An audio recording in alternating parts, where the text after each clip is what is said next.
you've created that relationship in language. Right? The shape of that sentence is the space that you are saying you're desiring. That's the way that it feels to me. Sometimes when we get into stuff that's ours, but that we're feeling stuck with, but we don't have as clear an emotional insight into what direction as we need to go as you did there. And so you can actually kind of do this mechanically. Like you can start writing questions to yourself and say, you know, oh, why did I hit my sister after she started bleeding? I insist that I answer this question. You know, whatever you like, you just put yourself, by using this different kind of language, you create different subject positions. I did that when I wrote about my childhood self as he, but I did it more directly when I was starting to transition. I thought, okay, so now I have to write poetry differently. Well, how?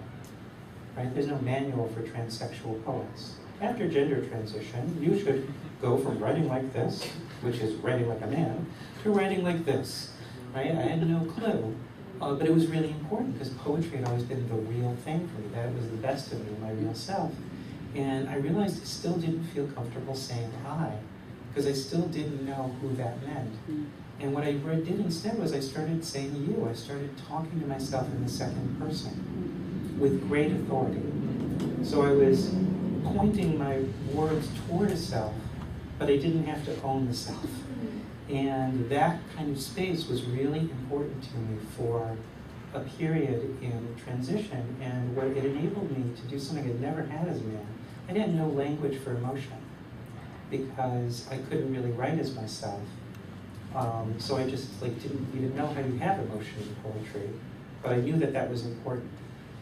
And suddenly I'm writing about feelings, but I don't have to say they're mine, because I'm not really sure they are. Do I feel happy? Do I want things? Do I desire it? I don't know, but you do. You look at this and you feel this way and that way. And as I gave these instructions to myself, I was sort of like creating these computer programs for building a self. Like, go through these steps and you will have a self. And it was very much the kind of thing of like just trying to create a rhetoric that would create the potential for something that I really didn't yet know how to do. And the great thing about poetry is if you create the language for it, you've sort of created the thing. It exists in some way, and it feels like it happens there. Thank you. Obviously, we should have started doing this a lot sooner, because there's amazing stuff you wrote. Shoshana, you should have told me you had all these poets. I'm just beginning to find out. Guys, this has been so wonderful to be with you. You've got very lucky teachers. Thank you.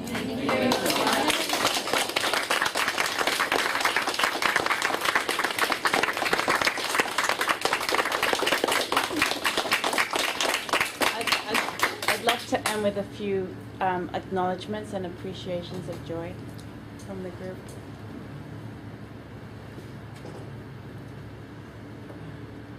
You could do rough drafts here. Rough draft, yes. Thank you for sharing so fully of yourself with us, about yourself and about our learning process of our own and how to apply that to writing. And I appreciate you sharing your writing with us. That's very personal. It was good.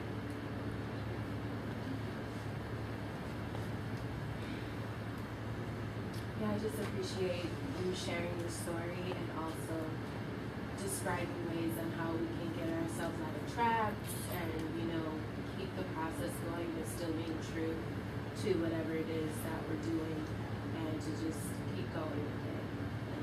And I just really like the way you addressed us today. And, it just seemed very conversational, so it's easier for me to, And when you're stuck, remember what Erica just said. You just keep writing through the traps. Absolutely. I've just been struck by the way that you have such a talent for listening to someone's writing and just cutting right to the guts of it. And I think that that's such a beautiful gift to have shared with us, so thank you. I just want to say I feel really inspired now. All the little games and things like write a run-on sentence without any punctuation. So when I wrote it all down, I'm just like, okay, I'm gonna go home. I'm excited. So thank you so much. And your honesty is beautiful. Really appreciate that. Yeah, see, we got past paradigmatic. Thank you. I also wanted to say that your listening was so clear and so reflected so beautifully. And for everybody who shared, I was amazed at how much you were able to pick up and how well you were able to just take it apart and remember so much and share so much. And that was so beautiful. And I personally appreciate that. So, and a lot of the things that came up for me was that you put a freedom of writing in our hands, and for me, in my hands, you put to words a lot of things that I've had to try and struggle through on my own, and having a lot of self-esteem issues around writing, and validity, putting things down on paper, and you just sort of laid it out and validated so much. I really appreciate it. Thank you. So You said something earlier about not being a role model, and for me, seeing you find a way out of the self-reflexivity that you just go spiraling and never find a way out, find a place to concretize some moment outside of it, and what I think a good therapist does, what a good poet does, a good artist does, is your journey helps me find my way to myself. And you being a role model for you and me mirroring that process for me is something really great. That's such a beautiful way to put it. I love that. That self-reflexive spiral. It's really true. I was really on that gerbil wheel for a long time. Thank you.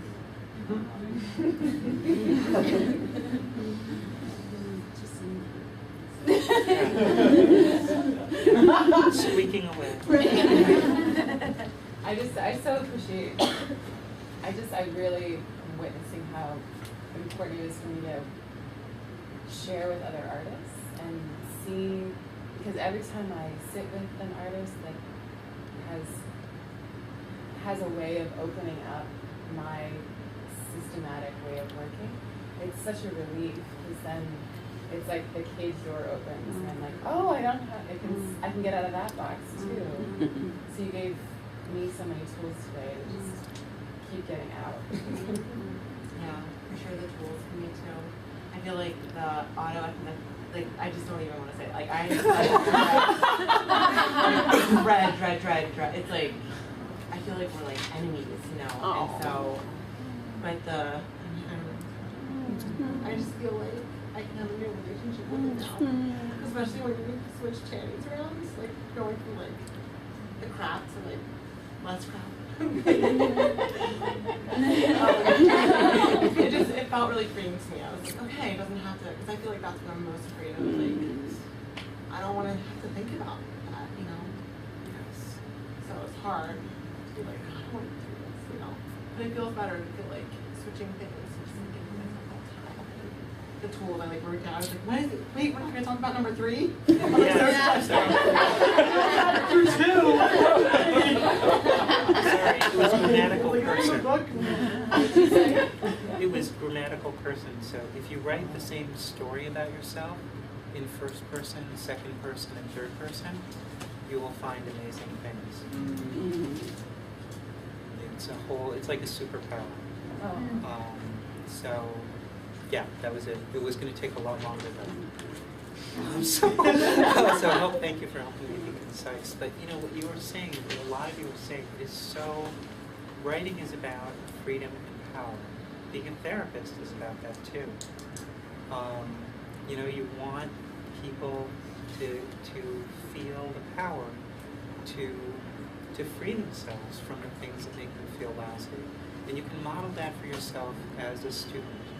When you feel trapped, when you feel disabled by an assignment, I know as a teacher, like when I say paradigmatic and you feel like crap, like I said paradigmatic because I was intimidated by autoethnography. And I'm scared. See your autoethnography and I raise you paradigmatic. Like, I've been doing that for ages. That's when you get a PhD, that's what you get, is the ability to respond to autoethnography. But the truth is that when you don't feel free, when you don't feel empowered as a writer, something's gone terribly wrong. And your teachers don't want that. Because you can't do your best work. You can't actually even write something if they want to read if you feel powerless and like you're writing something that you don't want to write. So whenever you're in that situation, you have to get out. Either you change the rules yourself, or you talk to them, or you get your roommate to say, don't do that stupid thing, or whatever it is you have to do, but you have to do it, and you can't. Because you're a writer, and when you're writing, you can actually do anything. You know, anything that can be done with language, you can do. If you don't even need an outlet. If you have a pen and paper, you can do this. You can even do it with a pencil. I hate pencils, but you can do it with a pencil. You can scratch it with chalk. You can do it in crayons. You can do it. Any way that anybody has ever written, you can write. And you can also write ways that nobody has ever written. You have that power, and anytime you feel like you don't, you need to change the rules of the game.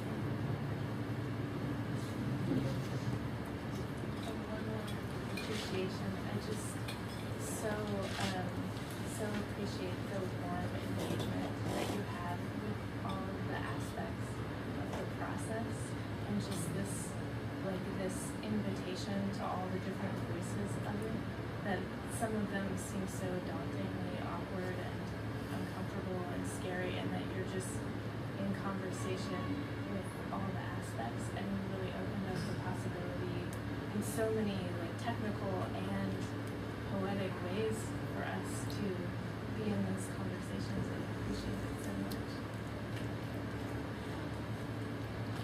I also want to say thank you for showing your vulnerability and letting us know that we're not finished yet, because I'm like one of those people like, okay, when am I going to be finished? Like, is the timer off? Like, so like just letting myself know that I can possibly get there in writing, but I don't have to be there just yet. And I can like still do this work even past the paper and get there eventually, and kind of framing myself, because the part where you said you started writing to yourself you and saying you and not having to own it, like there's some things that I have to put you to right now. So, thank you.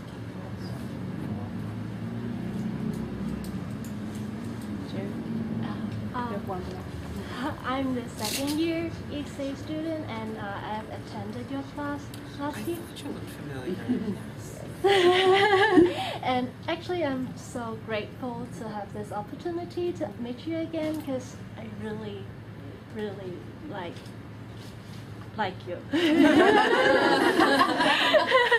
And I really want to let you know that because I'm reading your book, and your story and your speech is so inspiring, encouraging, and empowering.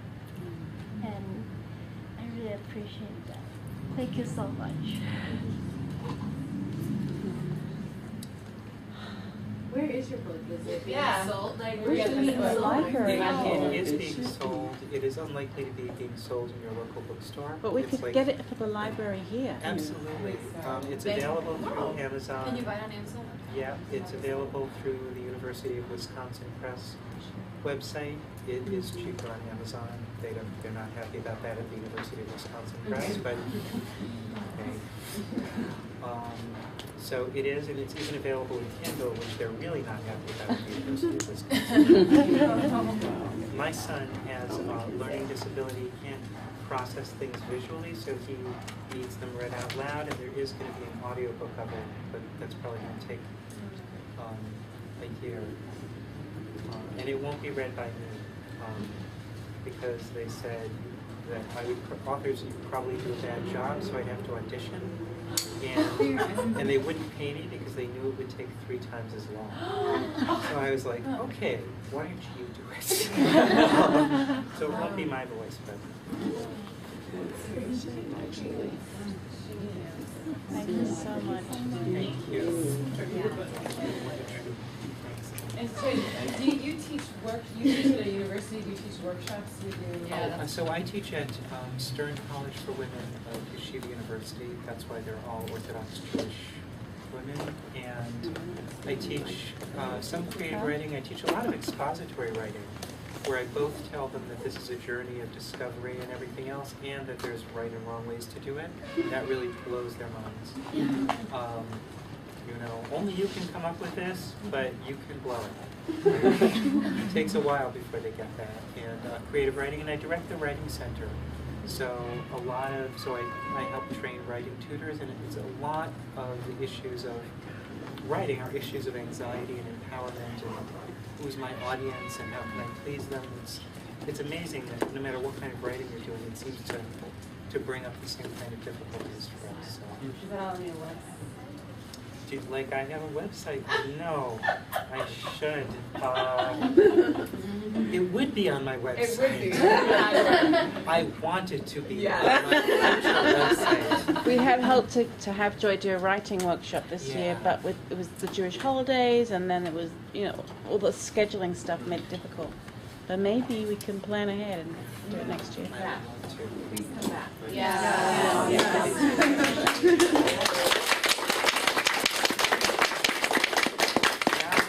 This is my second year, I can officially say that this is the best place to teach in the universe. So, yeah. I think you're an honorary EXA faculty now. I think so. Yeah. That doesn't mean I have to be on committees, does it? No. Just read his poetry.